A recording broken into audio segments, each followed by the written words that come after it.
Bu yaxınlarda qərar qəbul olundu ki, artıq uşaqlardan soruşulacaq ki, yəni onların fikri önəmlidir ki, soruşacaqlar ki, amma bunun da bir yaşı olmalıdır. Yəni uşaq nə bilsin ki, xristian dinidir, yəni İslam dinidir. Bu aşılanmalıdır ki, ailədən. Əgər ananın və atanın dini bilikləri zəifdirsə, Neymət müəllim, bu necə aşılana bilər? Yəni uşaq necə seçim eləyə bilər ki, hansı dini qəbul eləsin?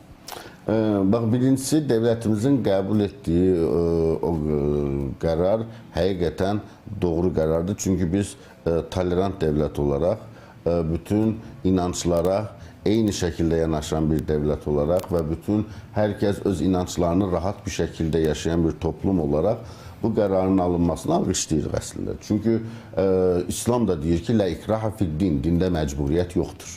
Allah deyir kitabında, dində məcburiyyət yoxdur. Ona görə də bir insanın İslamı, başqa fərqli bir dini seçməsi onun sərbəst iradəsinə bağlıdır.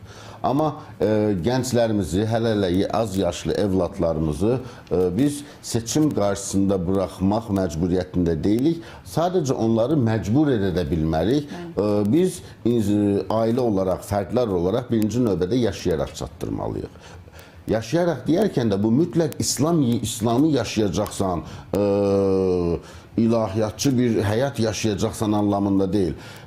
O deyirsə, elmi azdırsa, biliyi azsa, baxın, bir insan öz milli mənəvi dəyərlərini ailəsində, əcdadımızın bizə qoyub getdiyi mükəmməl dəyərləri ailəsində gözəl şəkildə yaşayarsa, o zaten özlüyündə İslam deməkdir. Məsələn, düşünün, bizim nə gözəl adətlərimiz var idi, ağsaqqal süfrəyə oturmadan ağbirçək qazan ağzı açmazdı, elə deyilmi?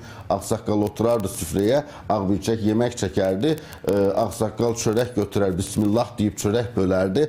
Balalar da ona baxar, bismillah deyərdi. Allah da rəhməti, bərəkəti o süfrəyə yağdırardı. Bu bizim milli dəyərlərimiz deyilmi? İslam da yoğrulmuş dəyərlərimizdir həm də. Hələ İslamı kənara... Bunu bir ailə fərdləri öz ailəsində yaşayarsa, o yetişən uşaq Bismillahın nə dediyini, nə olduğunu anlayacaq, Allaha yönəlmənin nə olduğunu anlayacaq və böyüdükcə də araşdıracaq, elmlənəcək, özünü yetişdirəcək, yetişdikdən sonra sərbəst şəkildə qərar verəcək. İslamımı